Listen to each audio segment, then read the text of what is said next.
A woman with nothing accidentally crashes a billionaire's extravagant wedding, catching the groom's eye and heart in a single moment that changes everything. When he walks away from his perfect society bride to follow the mysterious wedding crasher, neither realizes they've just begun a journey that will transform both their lives. What starts with a mistaken invitation might just end with the love of a lifetime. Before we jump back in, tell us where you're tuning in from, and if this story touches you, make sure you're subscribed. Because tomorrow, I've saved something extra special for you. The grand ballroom of the Celestial Hotel sparkled with 1,000 crystal chandeliers, casting rainbow prisms across the marble floors. Tables adorned with white orchids and gold accents filled the space, each place setting probably worth more than Olivia Blake's monthly rent. She stood frozen in the entrance, clutching her simple cream envelope, suddenly aware that her thrift store dress was woefully inadequate for whatever this was. "Invitation, please," said a tuxedoed attendant, his white-gloved hand extended expectantly. Olivia handed over the envelope she'd received in her mailbox last week. The elegant card inside had simply read, "You are cordially invited to celebrate the union of Alexander and Sophia," with today's date, this address, and a time. She'd assumed it was from her neighbor Mrs. Rodriguez's son, also named Alexander, who had mentioned getting married this month. The attendant scanned her invitation and frowned slightly. "Blake. Blake," he muttered, checking his tablet. "Ah, here you are? Olivia Blake. Table 27. He gestured toward the back of the ballroom. "Though you're rather early. The ceremony doesn't begin for another hour." "Thank you," Olivia murmured, slipping past him before he could notice the confusion on her face. Table 27? Assigned seating? This was certainly not the casual wedding she had expected. As she made her way through the ballroom, details began registering in her stunned mind. Security guards with earpieces stationed at each exit. Waiters carrying trays of champagne that probably cost more than her weekly grocery budget. Flower arrangements taller than she was. And the guests, the few early arrivals, wore designer gowns and custom suits, diamonds glinting at throats and wrists. What kind of wedding was this? And more importantly, whose? She reached table 27, tucked in a far corner near a service entrance, and found a place card with her name printed in perfect gold calligraphy, Olivia Blake. How did her name get on this list? She hadn't RSVP'd to anything. "Are you lost?" Olivia turned to find an older woman in an impeccable navy dress, studying her with sharp eyes. "I'm Olivia Blake," she said, gesturing to her place card. "I received an invitation, but I'm starting to think there's been some mistake." The woman's eyebrows rose. "Olivia Blake from the Blake Foundation? I wasn't aware Thomas had a daughter your age." "No, I'm Olivia Blake, the kindergarten teacher from Westside Elementary. I don't know any Thomas." The woman's expression shifted from curiosity to dismissal. "Well, clearly there's been an error. This is the Harrington Pierce wedding. Alexander Harrington is marrying Sophia Pierce today. Perhaps you have the wrong hotel?" The names meant nothing to Olivia. "Harrington? Not Rodriguez?" "My dear," the woman said with a condescending smile. "Alexander Harrington, as in Harrington Industries? Surely you've heard of them. The wedding of the decade." Recognition finally dawned. Harrington Industries was that massive tech company always in the news. Its CEO was… Oh no. "I think I received someone else's invitation by mistake," Olivia said, her cheeks burning. "I should go. Perhaps that would be best." "Before security notices." Olivia nodded, turning to leave, when a waiter brushed past her with a tray of champagne flutes. Her elbow knocked against his, sending 2 glasses toppling. She lunged to catch them, managing to save one but watching in horror as the other shattered against the marble floor. The crash seemed to echo throughout the ballroom. Conversations paused, heads turned. Olivia wanted to disappear. "I'm so sorry," she gasped to the waiter, who was already kneeling to clean up the mess. "It's fine, miss," he said, without looking up. "Happens all the time." "Let me help." Olivia knelt beside him, instinctively reaching for the larger glass pieces as she would in her classroom after an accident. "Please, miss, you'll cut yourself." The waiter seemed more concerned about her helping than about the spill. "I've got it," she insisted, carefully picking up shards and placing them on his tray. "I deal with spills and breaks every day with 25 kindergartners. This is nothing." A shadow fell across them, and Olivia looked up to find a tall man in an exquisite charcoal suit watching them. For a moment, she was struck speechless. He was undeniably handsome. Strong jawline, deep-set eyes, broad shoulders. But it was the expression on his face that caught her attention. Interest, not annoyance. Preparing and narrating this story took us a lot of time, so if you are enjoying it, subscribe to our channel. It means a lot to us. Now back to the story. "Everything all right?" he asked, his voice deep and calm. "Just a small accident, sir," the waiter replied, clearly nervous. "I'll have it cleaned up immediately." "I knocked into him," Olivia explained, standing. "It was entirely my fault." The man studied her, his eyes traveling from her simple dress to her face. "I don't believe we've met. I'm Alex." "Alex? Alexander! Oh no! I'm so sorry," she blurted out. "I shouldn't be here. I received an invitation by mistake. I thought it was for a different Alexander's wedding. I was just leaving." Instead of looking offended, he seemed amused. "You came to a wedding without knowing whose it was?" "I thought it was my neighbor's son," Olivia explained, feeling more ridiculous by the second. "The invitation just said, Alexander and Sophia, and had this address." "I assumed." "You assumed it was a normal wedding, not whatever this is?" He gestured around them at the opulence. "Something like that." The man, Alexander Harrington himself, the billionaire CEO, smiled. It transformed his serious face into something warmer, more approachable. "And yet, when the glass broke, you stayed to help clean up." "Of course." "Why wouldn't I?" He seemed to consider this simple statement carefully. "What's your name?" "Olivia Blake. I really should go." "Nonsense," he said, waving away her protest. "You have an invitation with your name on it. Clearly, the universe wanted you here today." "Sir!" A voice interrupted them. A harried-looking man with a headset and clipboard had appeared at Alexander's side. "Your mother is asking for you. The photographer wants family portraits before the ceremony." Alexander nodded, but didn't move. "One moment, Richard." He turned back to Olivia. "Table 27, was it?" "Stay, Olivia Blake. I insist. At the very least, you deserve a good meal for your trouble." Before she could protest again, he was gone, following his assistant through a side door. The waiter had finished cleaning up the broken glass and was also gone. Olivia stood alone, completely out of place and unsure what to do. A part of her, the practical, sensible part, knew she should leave. This wasn't her world. She didn't belong here among the elite and powerful. But another part, the curious, adventurous part that had gotten her into trouble more than once, wanted to stay. When would she ever get another chance to witness something like this? Plus, she had to admit, there was something compelling about Alexander Harrington. Not his wealth or status, but the way he'd stopped to help, the genuine interest in his eyes when she'd explained herself. Deciding to stay at least until the ceremony, Olivia made her way to one of the bars set up around the perimeter of the ballroom. "Just water, please," she told the bartender, not wanting to risk any more accidents with champagne.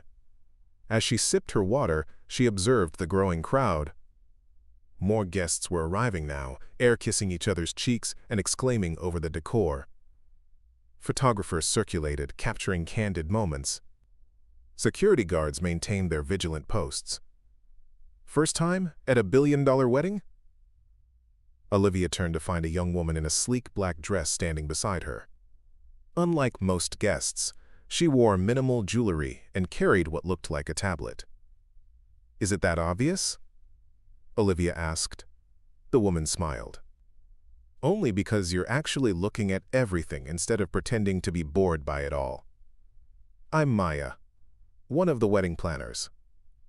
Olivia. "And yes, first and probably last billion-dollar wedding."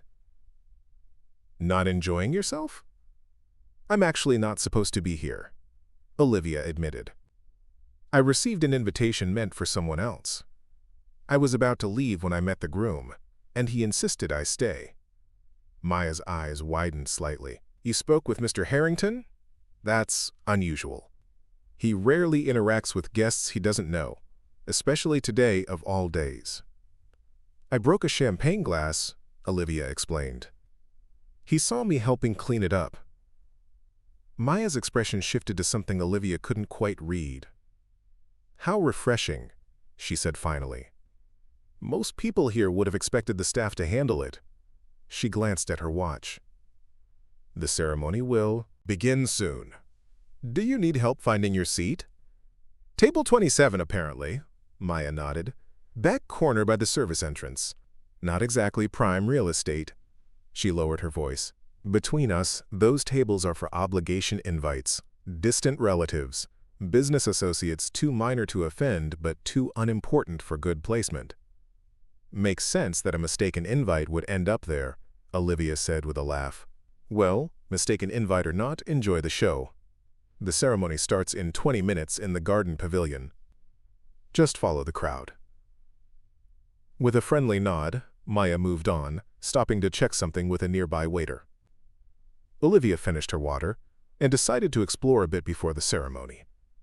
She wandered through a set of open French doors onto a terrace overlooking the hotel's famous gardens. The spring air was fragrant with roses and jasmine, a welcome relief from the perfume-heavy ballroom. The terrace was less crowded, just a few guests chatting quietly or enjoying the view.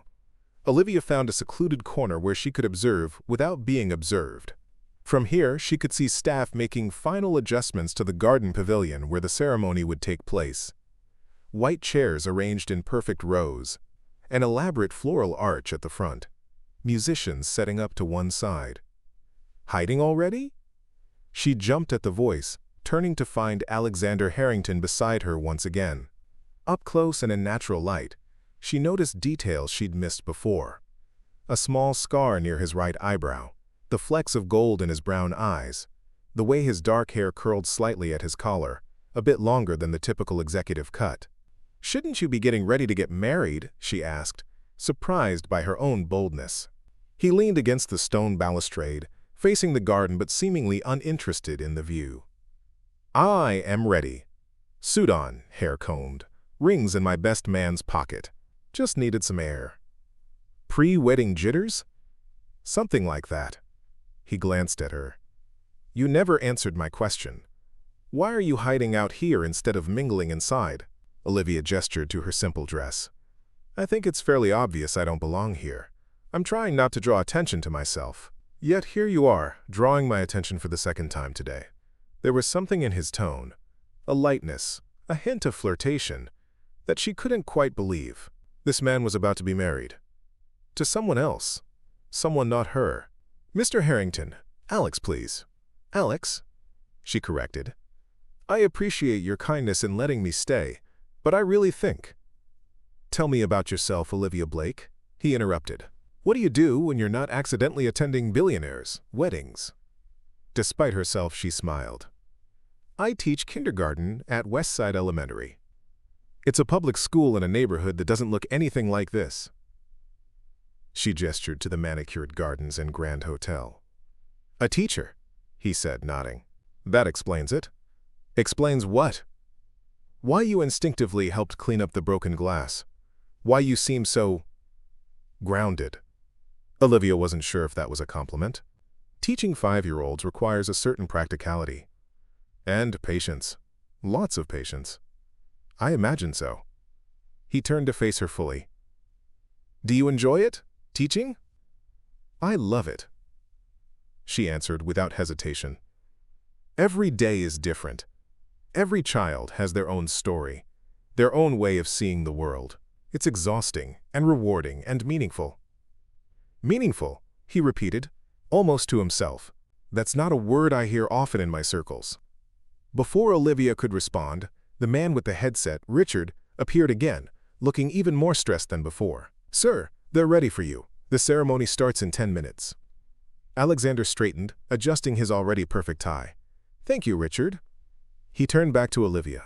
It was a pleasure talking with you, Olivia Blake. I hope you enjoy the ceremony." "Congratulations," she offered, suddenly feeling strange about their conversation. "I hope you'll be very happy." Something flickered across his face. Doubt? Regret? But it was gone so quickly she thought she might have imagined it. With a slight bow of his head, he followed Richard back inside. Olivia remained on the terrace for a few more minutes, trying to make sense of what had just happened. Had one of the richest men in the country really sought her out twice on his wedding day for conversation? There was no logical explanation except perhaps that he was nervous and she was a safe distraction, someone outside his social circle who didn't want anything from him. Soon, guests began streaming toward the garden pavilion. Olivia joined the flow, finding herself directed to a seat in the very last row, far from the action but with a clear view down the aisle to the floral arch where Alexander now stood with his groomsmen. Even from this distance, she could see the tension in his posture, the stiffness in his shoulders. Was that normal pre-wedding nervousness or something more? As the string quartet began playing, Olivia found herself watching Alexander rather than the procession of bridesmaids in blush-colored gowns. There was something compelling about him, something that didn't quite fit with the opulent surroundings and carefully orchestrated pageantry.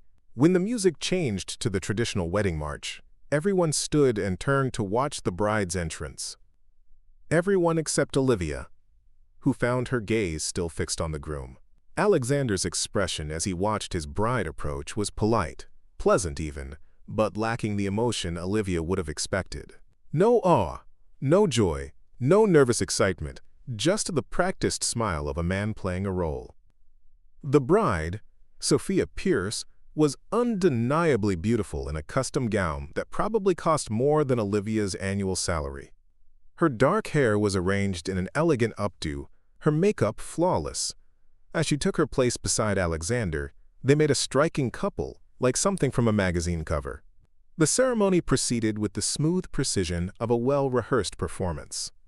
The officiant spoke of love and commitment, of joining two great families, of the bright future ahead.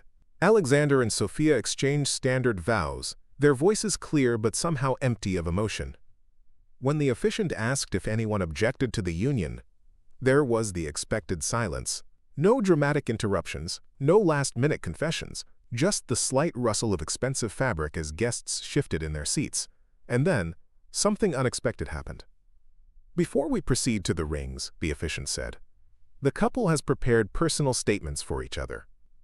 Sophia went first, unfolding a small paper from which she read a carefully crafted statement about partnership, shared values, and building a legacy together. It sounded more like a business merger than a declaration of love, but the guests nodded approvingly. When it was Alexander's turn, he reached into his jacket pocket, but then paused.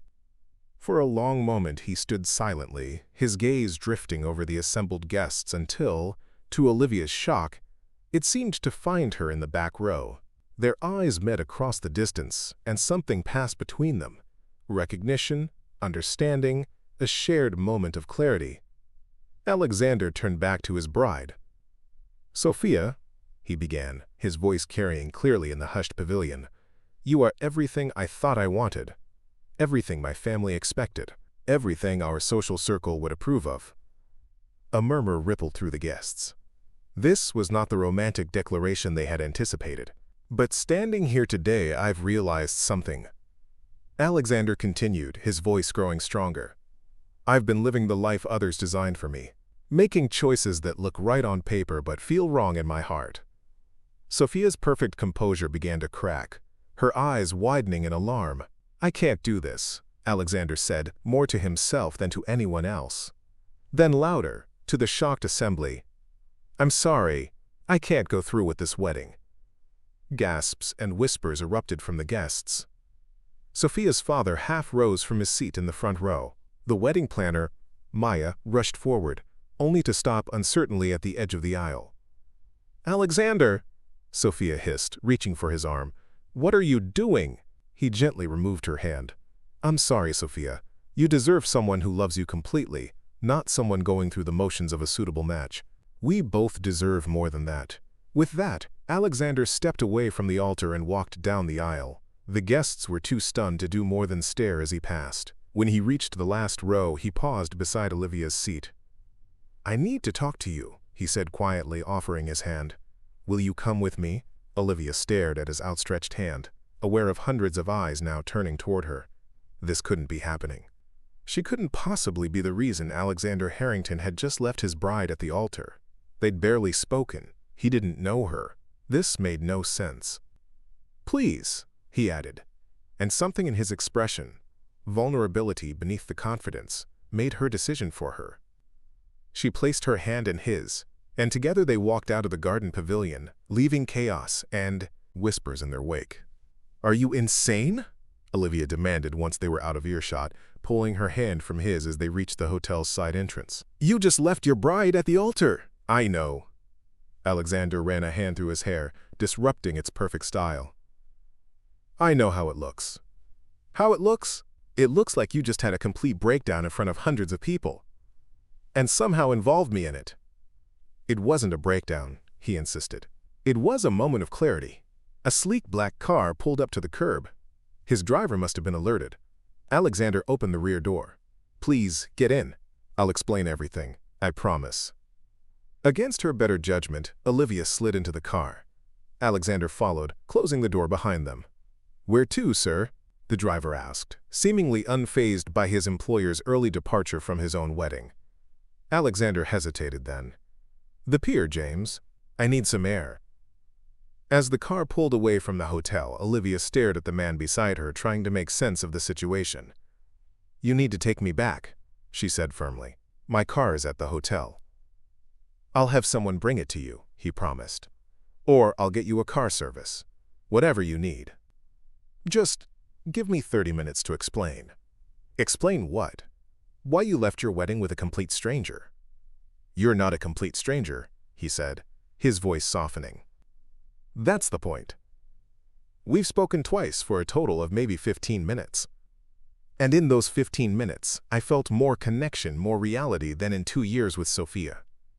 He leaned back against the leather seat. "Do you believe in signs, Olivia?" "Signs? Moments that point you in a different direction, chances to change your path before it's too late." Olivia studied him carefully. He didn't appear to be having a psychotic break. If anything, he seemed calmer now than during the ceremony. "I believe we make choices," she said finally, "and those choices have consequences." "Indeed they do." He turned to look out the window as the city streets gave way to the waterfront. "The consequences of marrying Sophia would have been a lifetime of elegant emptiness. Charitable galas, board meetings, society events, producing heirs to the Harrington fortune. All the right boxes checked off, all meaning absent. And the consequences of what you just did? Scandal. Disappointment. My mother will probably stop speaking to me for a month. Sophia's father might pull his investment from our new tech division." He shrugged. "But for the first time in years I can breathe." The car stopped at the waterfront pier, a quiet spot on a weekday afternoon. Alexander thanked his driver and asked him to wait, then opened the door for Olivia. They walked in silence to the end of the pier, the spring breeze ruffling her hair and carrying the scent of salt water. Sailboats dotted the harbor, and the city skyline rose behind them, gleaming in the afternoon sun. "I want to be clear about something," Alexander said finally, turning to face her. "I didn't leave Sophia because of you specifically. I left because meeting you made me realize what was missing in my life. Authenticity, genuine connection, the ability to see beyond surface appearances." "You can't possibly know that about me from our brief interactions," Olivia pointed out. "No," he agreed. "But I know what I felt, the difference between talking to you and talking to everyone else in my life. It was like finally hearing clearly after having cotton in my ears for years." Despite herself, Olivia felt a flutter of something.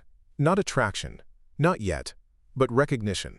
There had been something different in their conversations, an ease, a directness unusual in her own limited dating experiences.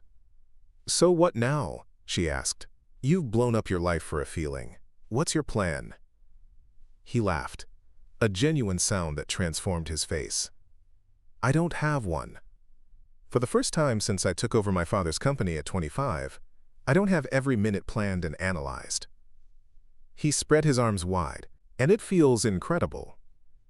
It also feels incredibly impulsive and potentially destructive, Olivia noted, though she couldn't help smiling at his enthusiasm. Impossibly, he conceded, but necessary. He stepped closer. Have dinner with me. What? Now?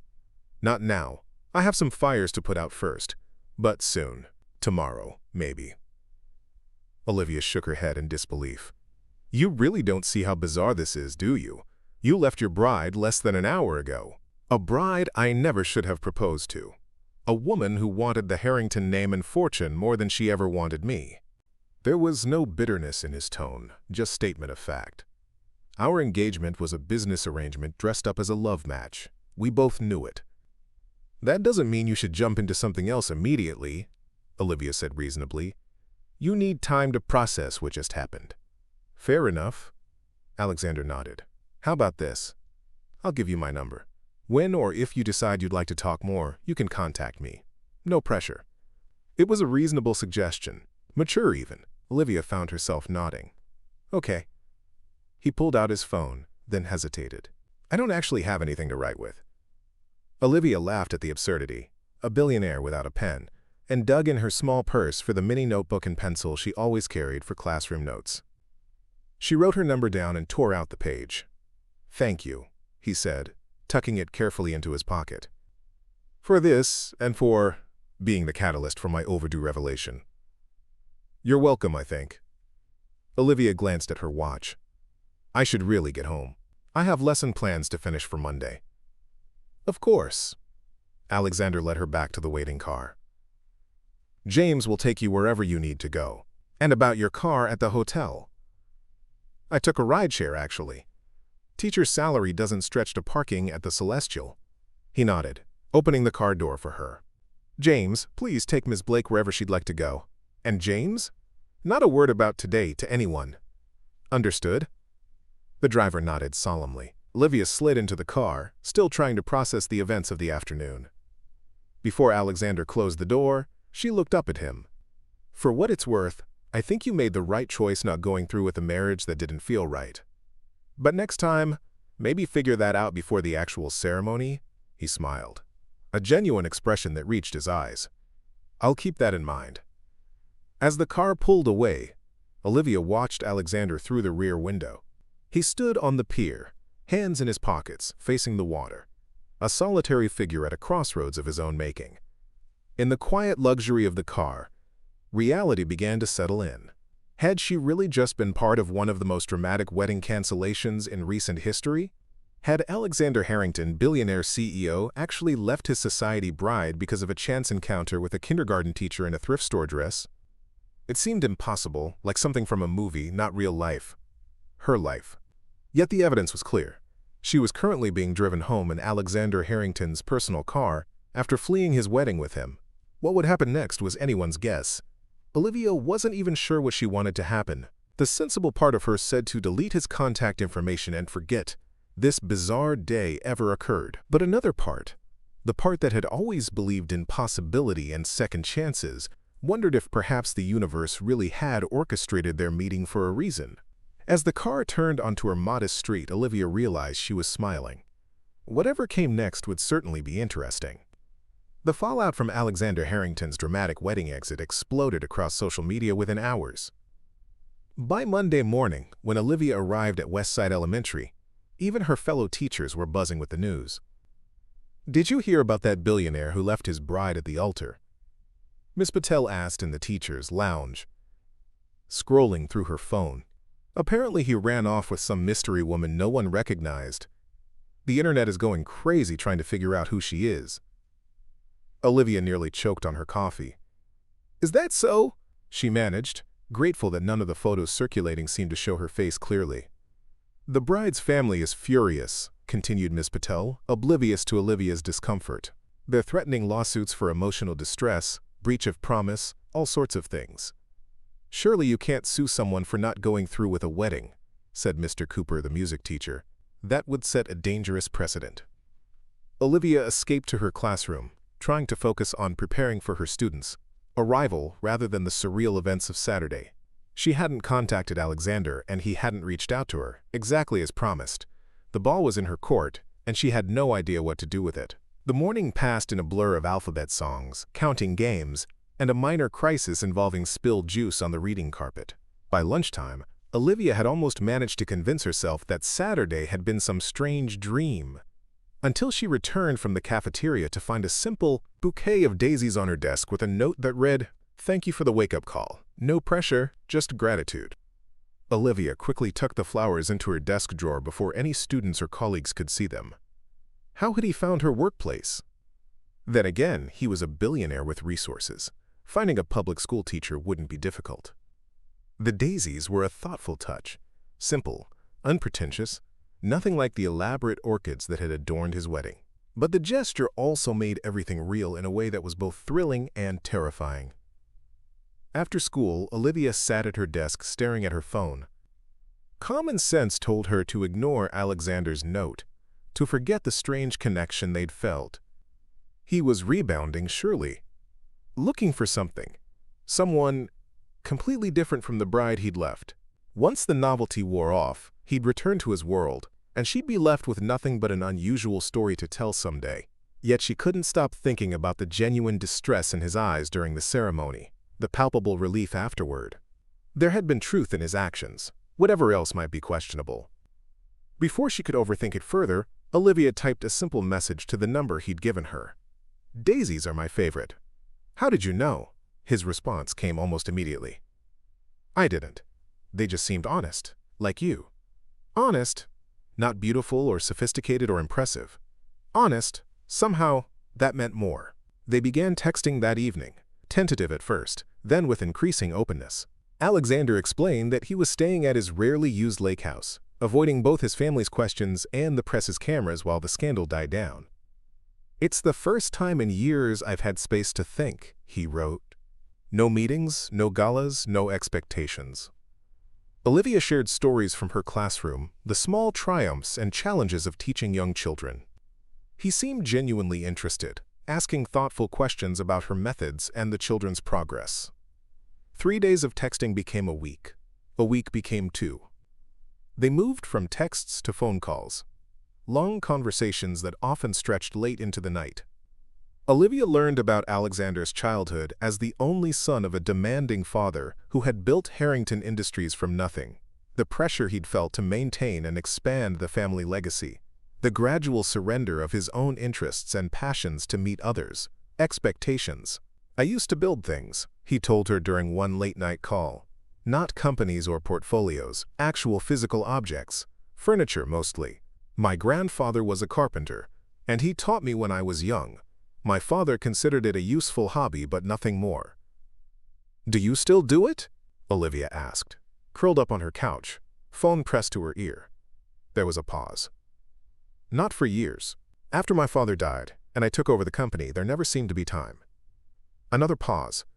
"But I've been thinking about starting again. The lake house has a workshop that hasn't been used in ages." "You should," Olivia encouraged. "It might help you figure out what you want next." "What I want next," he repeated softly. "That's the question, isn't it?" In turn, Alexander listened as Olivia shared her own story, growing up with a single mother who worked multiple jobs to make ends meet, being the first in her family to attend college, choosing teaching despite the low salary because of the fulfillment it brought her. "My mother thought I was crazy," she admitted. "She wanted me to go into business or law, something that would ensure I never struggled financially the way she did. But I couldn't see myself doing anything else." "Your mother sounds like a remarkable woman," Alexander said. "She was," Olivia agreed quietly. "She passed away my senior year of college. Pancreatic cancer." "I'm sorry," he said, and she could hear the genuine empathy in his voice. "It sounds like you've had to be self-sufficient for a long time.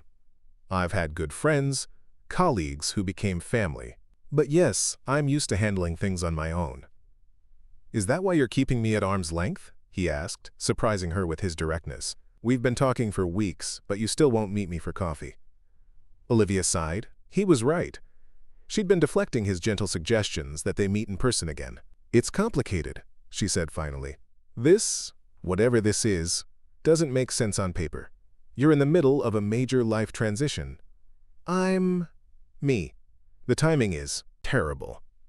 "The timing is perfect," he countered.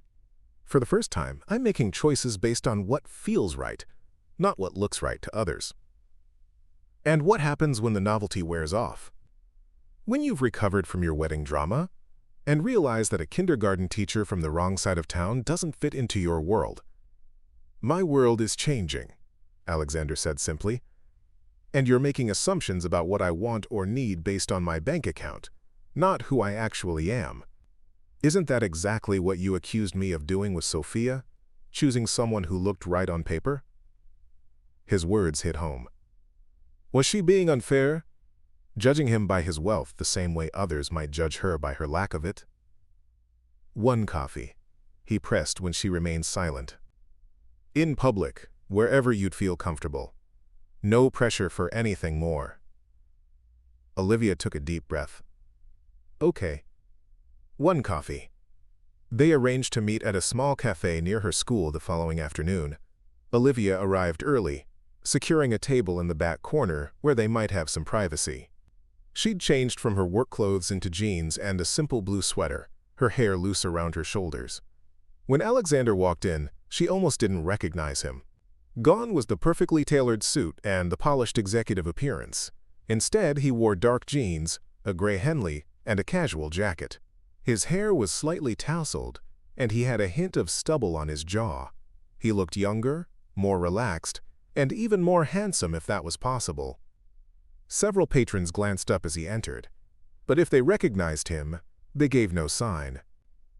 Alexander spotted her and smiled, that same genuine expression she remembered from the pier. "You came," he said, sliding into the seat across from her. "I said I would." She gestured to his casual attire. "I almost didn't recognize you." "That's part of the appeal," he admitted. "No one expects to see Alexander Harrington, CEO, in jeans at a neighborhood cafe. The suit is a kind of armor, useful in boardrooms, less so for real life." A waitress approached, and they ordered regular coffee for him, chai latte for her, and a plate of scones to share. When she left, an awkward silence fell between them. "This is strange, isn't it?"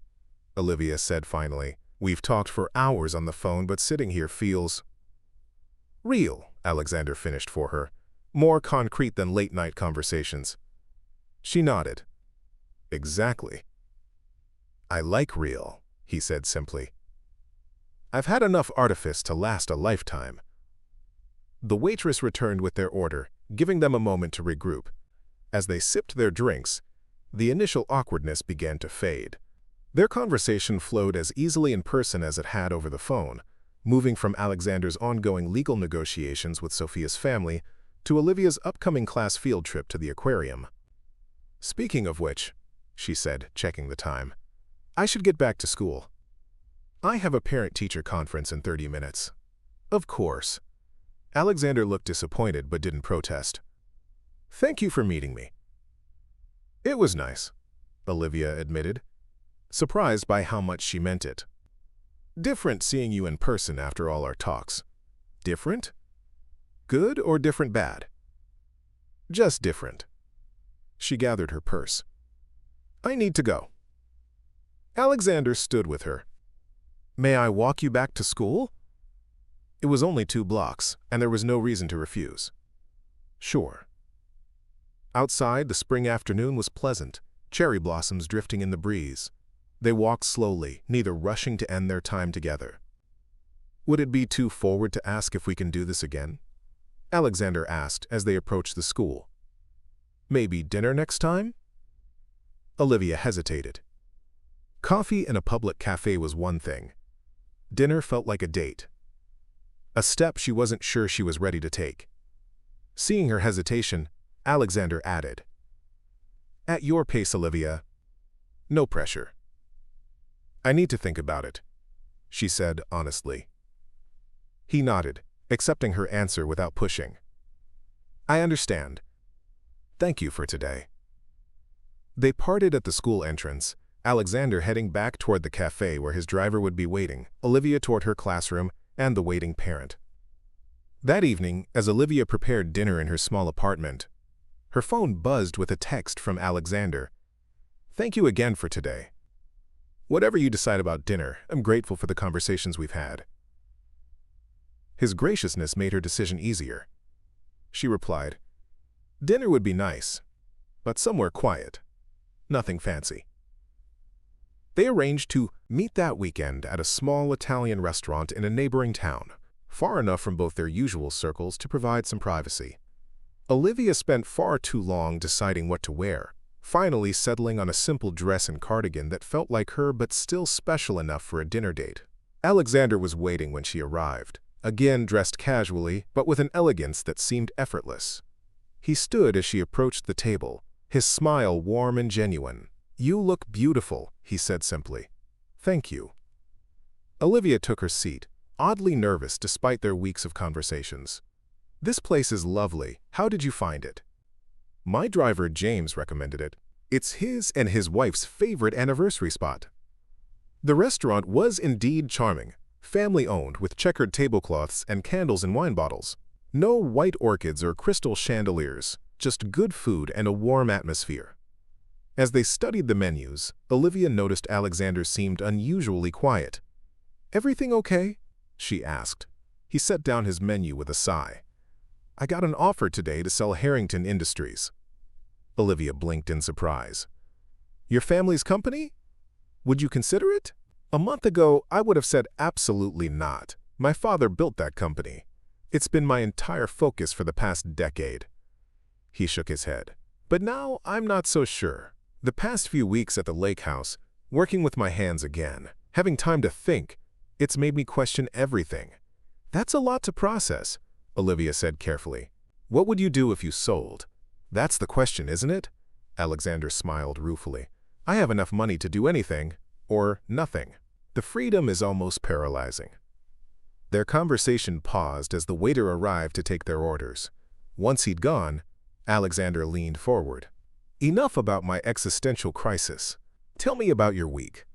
Olivia shared stories from her classroom, the breakthrough of a struggling student, the disastrous art project involving too much glitter, the upcoming end-of-year program she was organizing. "You light up when you talk about your students," Alexander observed. "It's clear how much you care about them." "They're worth caring about," she said simply. "Every child deserves someone who believes in them." "Did you have that? Someone who believed in you growing up?" Olivia nodded. "My third-grade teacher, Mrs. Ramirez. She saw something in me when I was just a shy kid with hand-me-down clothes and free lunch tickets. She gave me books, encouraged me to speak up, told me I could be anything I wanted. She smiled at the memory. She's why I became a teacher." "Have you told her that?" "I tried to find her a few years ago, but she'd moved away. No one knew where." Their food arrived, pasta for her, risotto for him, and for a while they focused on eating, sharing bites and opinions on the dishes. "May I ask you something personal?" Alexander said as they were finishing. "You can ask. I might not answer." He smiled at her directness. "Fair enough. Why have you been single so long? You mentioned it's been years since your last relationship." Olivia considered her response. "Part of it is practical. I work long hours, take extra tutoring jobs to make ends meet, don't frequent places where I might meet potential partners." "And the other part?" She sighed. "The few relationships I've had didn't end well. The men I dated either couldn't understand my dedication to teaching, the time, the emotional investment, or they saw me as a project, someone to save from my modest lifestyle." She met his eyes directly. "Neither works for me." "And which category do you think I fall into?" Alexander asked quietly. "I'm not sure yet," Olivia admitted. "That's why we're taking this slowly." He nodded, accepting her honesty without offense. "And I appreciate that honesty more than you know. Most people in my life tell me what they think I want to hear." As they shared dessert, a tiramisu the waiter insisted they couldn't miss, Olivia felt herself relaxing, enjoying Alexander's company without overthinking what it might mean or where it might lead. When the check came, she reached for her wallet, but Alexander gently placed his hand over hers. "Please, let me." "I can pay my share," she insisted. "I know you can," he said, "but I invited you, and I'd like to treat you. Not because you need it, or I'm trying to impress you, but because I enjoy your company and want to show my appreciation." Put that way, it was difficult to refuse. Olivia nodded, and Alexander paid the bill with cash, leaving a generous tip. Outside, the spring evening was cool but pleasant. Alexander's car and driver waited discreetly down the block. "May I drive you home?" he offered. Olivia hesitated. Having him see her modest apartment building felt like crossing another line, making this more real. "Or, I can call you a car service," he added, reading her hesitation. "Whatever makes you comfortable." "No, it's fine," she decided. "You can drive me home." In the back of the luxury sedan, they sat close, but not touching. The air between them charged with unspoken possibilities. When they reached her apartment building, Alexander asked the driver to wait and walked her to the entrance. "Thank you for tonight," he said, standing a respectful distance away. "I enjoyed it very much." "So did I," Olivia admitted. "Would it be too forward to ask if I can see you again?" She smiled at his careful phrasing. "No, it wouldn't be too forward." "Then, may I see you again, Olivia Blake?" "Yes, Alexander Harrington, you may." His smile was worth the small risk she was taking. "Good night, then." "Good night." She expected him to try to kiss her, but he simply squeezed her hand gently before returning to his waiting car. Olivia watched until the taillights disappeared around the corner, then headed upstairs to her apartment, her mind swirling with thoughts and possibilities. Over the next few weeks, they settled into a rhythm of sorts. Dinner once or twice a week, texts throughout the day, phone calls in the evening. Alexander never pushed for more than Olivia was ready to give, respecting her boundaries and her independent nature. They carefully avoided public places where they might be recognized together. The scandal of Alexander's aborted wedding had mostly died down, but occasionally gossip sites would run speculation about his whereabouts or relationship status. So far, Olivia had managed to stay out of the spotlight, and she wanted to keep it that way. As May turned to June and the school year wound down, Alexander invited Olivia to visit his lake house for the first time. "No pressure," he assured her, "just a day trip. I want to show you what I've been working on in the workshop."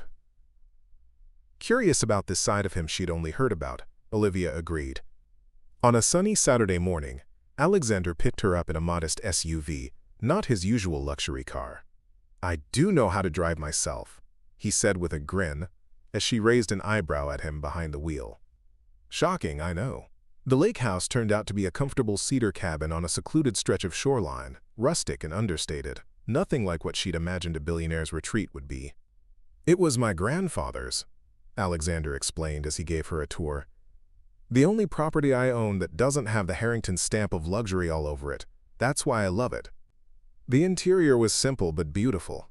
Open living areas, a stone fireplace, large windows overlooking the lake. But it was the workshop behind the house that clearly had Alexander most excited to show her. The space was alive with the scent of wood and the evidence of recent work. Sawdust covered the floor, tools hung neatly on the walls, and in the center stood a beautiful half-finished dining table. "You made this?" Olivia asked, running her hand over the smooth surface.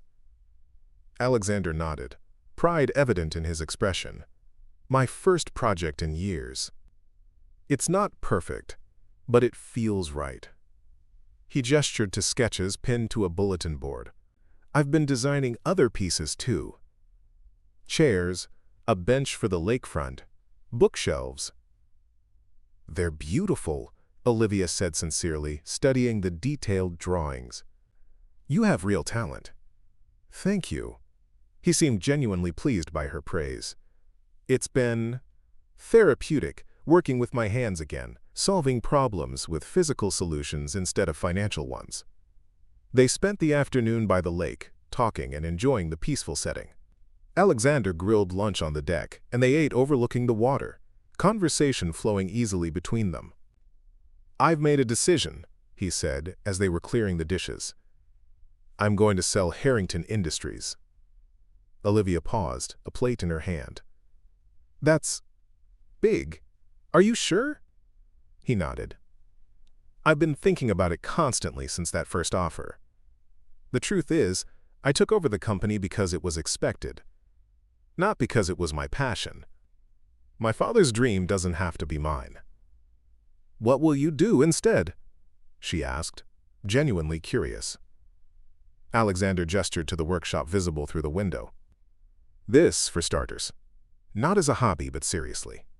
Custom furniture design and craftsmanship. He hesitated, then added, and I'm establishing a foundation focused on education access and enrichment programs for underserved schools. Olivia set down the dish she was drying. That sounds meaningful. It is, or it will be. He looked at her directly. Your stories about your students, about what a difference dedicated teachers and resources can make, they inspired me. I have more money than I could spend in 10 lifetimes. It's time to do something worthwhile with it. The sincerity in his voice touched her deeply. This wasn't the entitled billionaire the media portrayed, or the dutiful son living out his father's legacy. This was a man finding his own path, his own purpose. As they stood side by side at the sink, their hands touched briefly. The simple contact sent warmth through Olivia's arm, a reminder of the growing attraction she'd been carefully managing. Alexander noticed her reaction and turned to face her fully. Olivia, he said softly, I've been very careful not to pressure you, to give you space to decide what you want from this. He gestured between them. But I need to be honest about what I want. Olivia's heart beat faster. And what is that? You, he said simply. Not as a distraction or a novelty or a rebellion against my former life. Just you.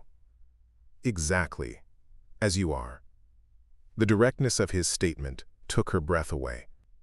For weeks, she'd been guarding against precisely this moment, preparing herself for the possibility that Alexander's interest would fade once the newness wore off. But looking into his eyes now, she saw nothing but sincerity, and something deeper that made her own carefully constructed walls begin to crumble.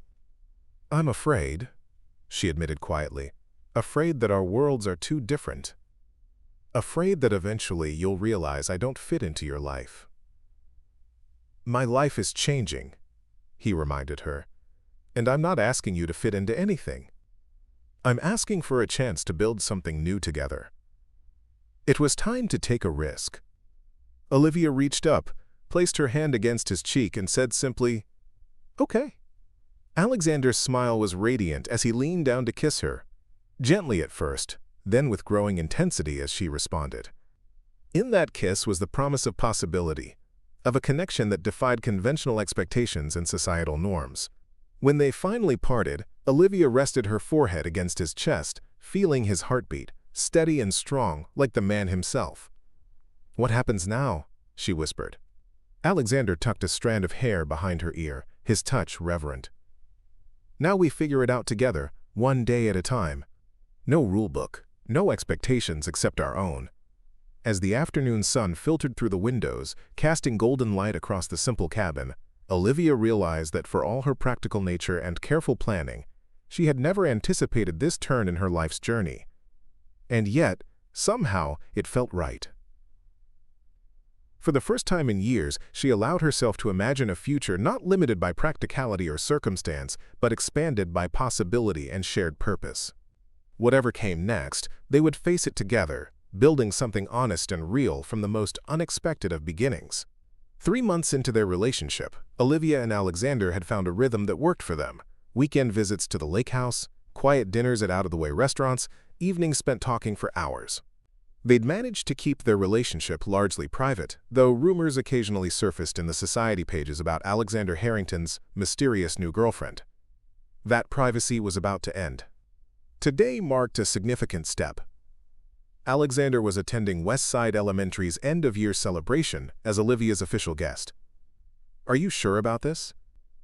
Olivia asked as they sat in his car outside the school. Once we walk in there together, everyone will know. Alexander reached over and took her hand. I'm more than sure. I'm proud to be with you, Olivia. I don't want to hide anymore. She squeezed his hand, drawing strength from his certainty. Okay then. Let's do this. The school gymnasium was decorated with colorful streamers and student artwork. Parents chatted in small groups while children darted between them, excited for summer vacation. When Olivia walked in with Alexander, conversations paused momentarily before resuming with newfound energy. "Miss Blake?" 6-year-old Emma ran up to them, her gap-toothed smile wide. "Is this your boyfriend? He's really tall." Olivia laughed, grateful for the child's straightforward approach. "Yes, Emma. This is my friend, Mr. Harrington." "Alexander, this is Emma, one of my star students." Alexander crouched down to Emma's level. "It's very nice to meet you, Emma. Ms. Blake has told me what an excellent reader you've become this year." Emma beamed. "I can read chapter books now. Do you want to see?" Before Olivia could intervene, Emma had grabbed Alexander's hand and was pulling him toward the classroom library display. To his credit, Alexander went willingly, sitting on a tiny chair while Emma proudly demonstrated her reading skills. Principal Martinez approached Olivia as she watched them. "So," she said with a knowing smile, "that's why you've been glowing these past few months." Olivia felt her cheeks warm. "We've been keeping things quiet." "Understandably." The principal nodded toward where Alexander was now surrounded by several children, all eager for his attention. "He seems good with them." "He is," Olivia agreed, surprised by how natural Alexander looked in the school setting, so different from the corporate environments where he'd spent most of his career. As the formal program began, Alexander joined Olivia in the staff section. Principal Martinez welcomed everyone and began recognizing teachers and staff for their contributions throughout the year. When Olivia's name was called for her work developing the new literacy program, Alexander squeezed her hand and whispered, "They're lucky to have you." After the ceremony, as parents and students enjoyed refreshments, Alexander was cornered by Miss Patel and Mr. Cooper, both barely containing their curiosity. "So how did you two meet?" Miss Patel asked, glancing between Olivia and Alexander. Olivia and Alexander exchanged a look. "It's a bit of a long story," Alexander said diplomatically. "We met at an event," Olivia added. "It was unexpected but meaningful." Before her colleagues could press for details, they were interrupted by a commotion at the gymnasium entrance. A news crew had arrived, cameras ready. "Mr. Harrington!" A reporter spotted Alexander and made a beeline for him, microphone extended. "Can we get a statement about your relationship with Ms. Blake? Is this why you left Sophia Pierce at the altar?" Olivia froze, mortified. This was exactly what she'd feared. Her private life and professional world colliding in the worst possible way. But Alexander stepped forward, placing himself between Olivia and the cameras. "This is a school event celebrating children's achievements and teachers' dedication," he said firmly. "Your presence is inappropriate and disruptive. I'm going to have to ask you to leave." "The public has a right to know," the reporter began. "The children have a right to their celebration," Alexander countered. He signaled to the security guard near the door, who quickly escorted the news crew outside. When Alexander returned to Olivia's side, he found her trembling slightly. "I'm so sorry," he said softly. "I didn't think they'd track us here." "It's not your fault," she replied, though her face was pale. "I just never wanted my students or their parents to be exposed to this kind of tabloid nonsense." Principal Martinez approached them, her expression concerned. "Everything okay?" Olivia nodded, professional composure returning. "Yes. Thank you. Just an unwelcome interruption." "I should go," Alexander said, understanding in his eyes. "My presence is causing a distraction from what should be a special day for your students." Though it hurt to agree, Olivia knew he was right. "I'll call you later," she promised. As Alexander left, Olivia turned back to her responsibilities, answering parents, questions about summer reading, and helping students collect their projects. But her mind was elsewhere, grappling with the reality of what a relationship with Alexander Harrington truly meant, not just for her, but for everyone in her life. Later that evening, after the last decorations had been taken down and the last child had gone home, Olivia sat alone in her classroom, contemplating the day's events. Her phone buzzed with a text from Alexander. "Are you okay? Can I come get you?" She texted back, "I'm fine. Need some time to think. Talk tomorrow?" His response was immediate. "Of course. Take all the time you need. I'm here when you're ready."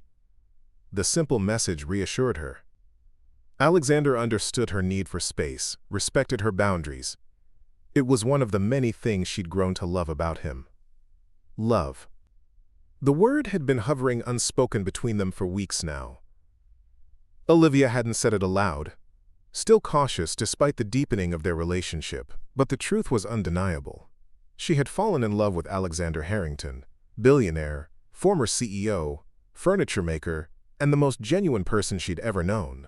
The question was whether love was enough to bridge their different worlds, especially now that those worlds were colliding in ways she couldn't control. The next morning, Olivia woke to news alerts on her phone. A grainy photo of her and Alexander at the school event was splashed across several gossip sites, with headlines like "Harrington's Mystery Woman Revealed" and "Meet the Teacher Who Stole a Billionaire's Heart."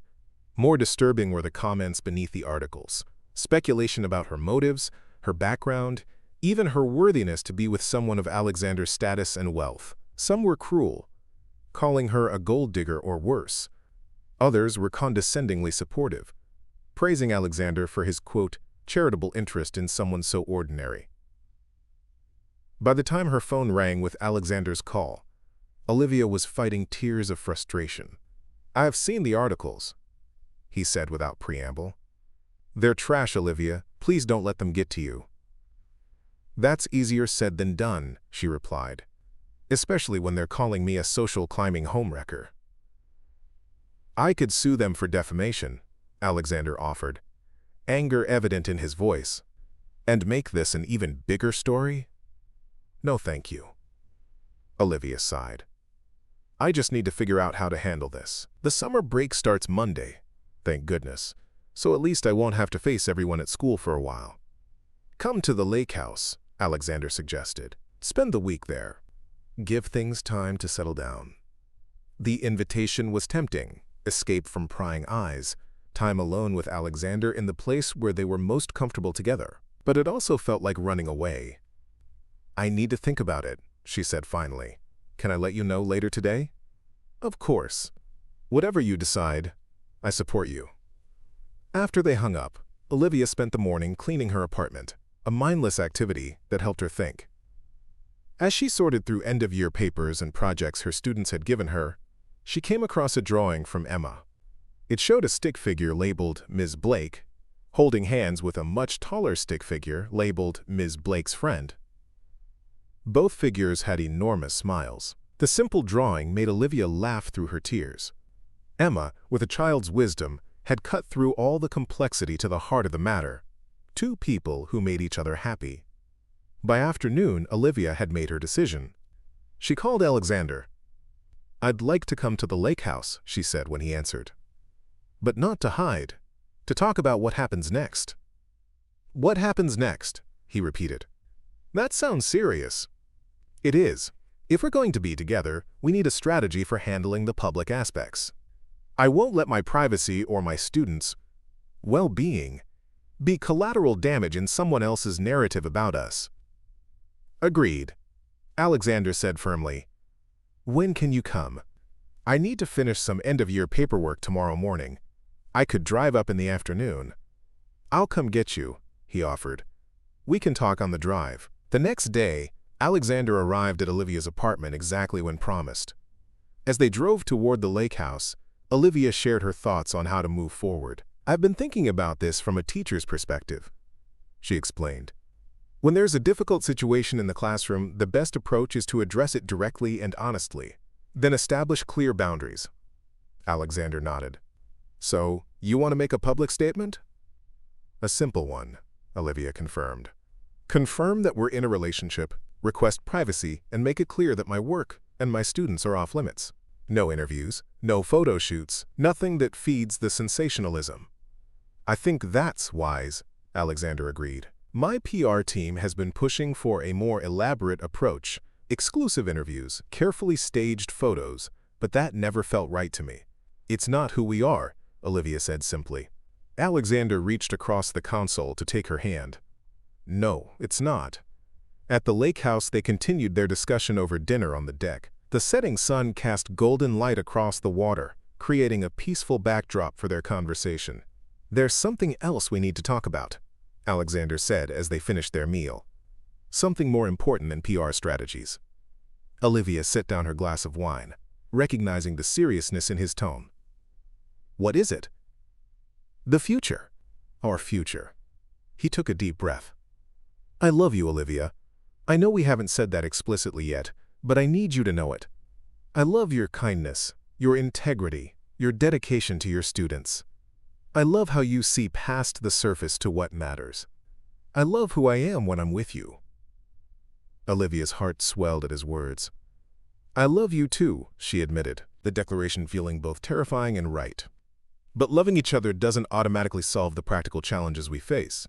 No, it doesn't, Alexander agreed, but it gives us a foundation to build on. He reached into his pocket and pulled out a small wooden box, handmade, with intricate carvings on the surface. I've been working on this for weeks, he said, sliding it across the table to her. Olivia opened it carefully. Inside was not a ring, as she'd half feared, but a key. It's to the lake house, Alexander explained. I'm not proposing, not yet. I know we're not ready for that step. But I wanted you to know that you always have a place here, whenever you need it. A sanctuary, a home base, a place where we can be ourselves without scrutiny. Tears filled Olivia's eyes at the thoughtfulness of the gesture. It's perfect, she whispered. Thank you. Alexander moved his chair beside hers and pulled her close. We'll figure this out, Olivia.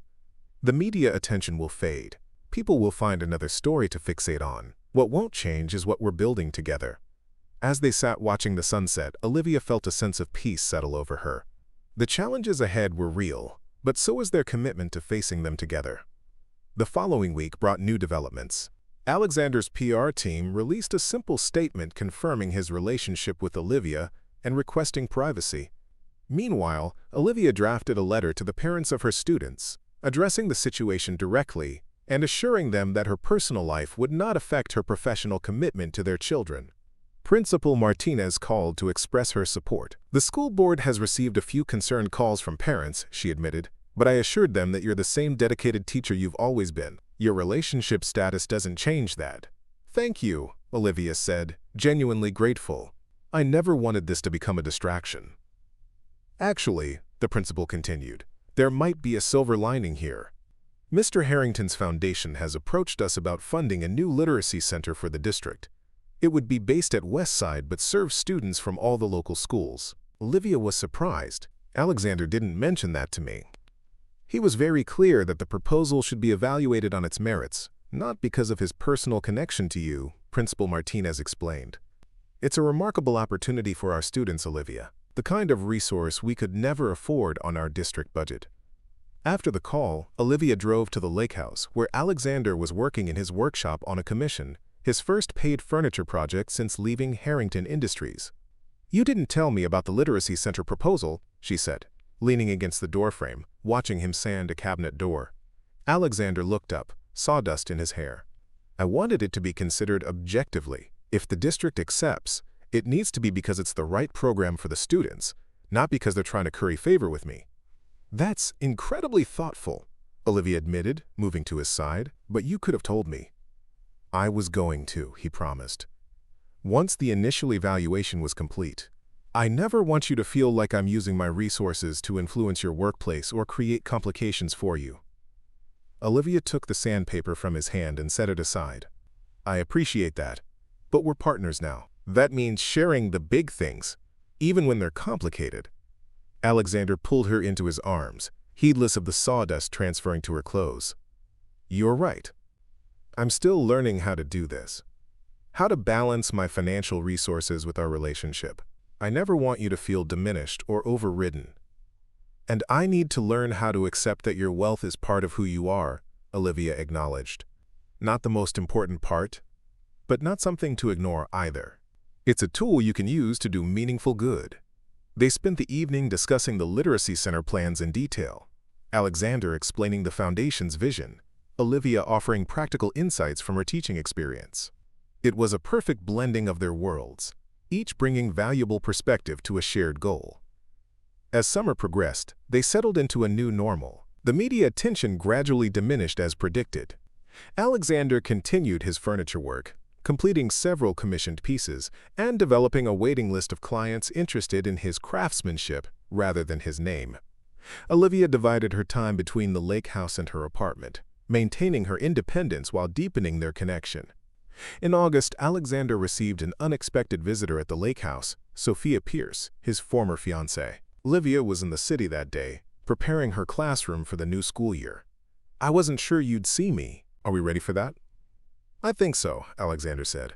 "It's the perfect context, focused on education and the students, not on us. And it brings together both parts of our lives in a meaningful way." The day of the ceremony arrived bright and clear. Olivia wore a simple blue dress, her signature color, while Alexander opted for a casual suit without a tie. They arrived separately, Olivia coming early to help prepare her students who would be demonstrating the new learning stations. When Alexander arrived, he was immediately surrounded by school board members and local officials eager to shake his hand and thank him for the foundation's generosity. He handled their attention with grace but kept his remarks brief, redirecting focus to the educators who would be implementing the programs. Principal Martinez called everyone to attention for the formal ceremony. "Today marks a new chapter for Westside Elementary and our entire district," she began. "Thanks to the vision of the Harrington Education Foundation, our students will have access to resources and opportunities previously beyond our reach." As she continued with acknowledgments, Olivia stood to one side with her students, while Alexander remained with the foundation representatives. They caught each other's eyes across the room, sharing a private smile amid the public moment. When it came time to cut the ribbon, Principal Martinez invited both Olivia and Alexander forward. "Ms. Blake has been instrumental in developing the curriculum for our new center," she explained. "And Mr. Harrington's foundation has made it all possible. Together, they represent what can be accomplished when passion for education meets the resources to implement vision." Standing side by side, they each took hold of the oversized scissors. As flashbulbs popped, capturing the moment for local news and school records, Alexander whispered, "Ready?" Olivia nodded, and together they cut the ribbon, officially opening the center that would serve hundreds of children in the years to come. The crowd applauded, and students rushed forward to explore the new space with its reading nooks, technology stations, and walls of fresh books. In the midst of the excitement, Alexander took Olivia's hand, a public acknowledgement of their private connection. "Thank you," she said quietly, "for making this happen." "We made it happen," he corrected. "Your expertise, my resources. That's the power of partnership." As they walked through the center, watching children discover its possibilities, Olivia felt a profound sense of fulfillment. The journey that had begun with an accidental invitation and a broken champagne glass had led here, to a place where both she and Alexander could use their unique strengths to create something meaningful together. Later, as they left the school hand in hand, photographers captured their exit. But this time, Olivia didn't mind. The story they were telling wasn't about scandal or society expectations. It was about two people from different worlds finding common purpose and authentic connection. "What are you thinking?" Alexander asked as they reached his car. Olivia turned to face him, taking both his hands in hers. "I'm thinking that sometimes the wrong invitation leads to exactly the right place." Alexander smiled, understanding her reference to their unlikely beginning. "And sometimes," he added, "leaving one path is the only way to find a better one." As they drove away from the school, Olivia reflected on the extraordinary turn her life had taken. A mistaken invitation, a moment of connection amid broken glass, a man brave enough to walk away from expectation toward authenticity. All these had combined to create a love story unlike any she could have imagined. Their journey ahead would have challenges, the continued navigation of their different backgrounds, the occasional media intrusion, the inevitable complications of combining two independent lives. But they would face those challenges together, grounded in what mattered most: honesty, purpose, and the courage to choose substance over appearance. For a kindergarten teacher and a billionaire who left his bride for her, it was an unconventional happy ending. Not an ending at all, really, but the beginning of something authentic, meaningful, and truly their own. Up next, you've got two more standout stories right on your screen. If this one hit the mark, you won't want to pass these up. Just click and check them out. And don't forget to subscribe and turn on the notification bell so you don't miss any upload from us.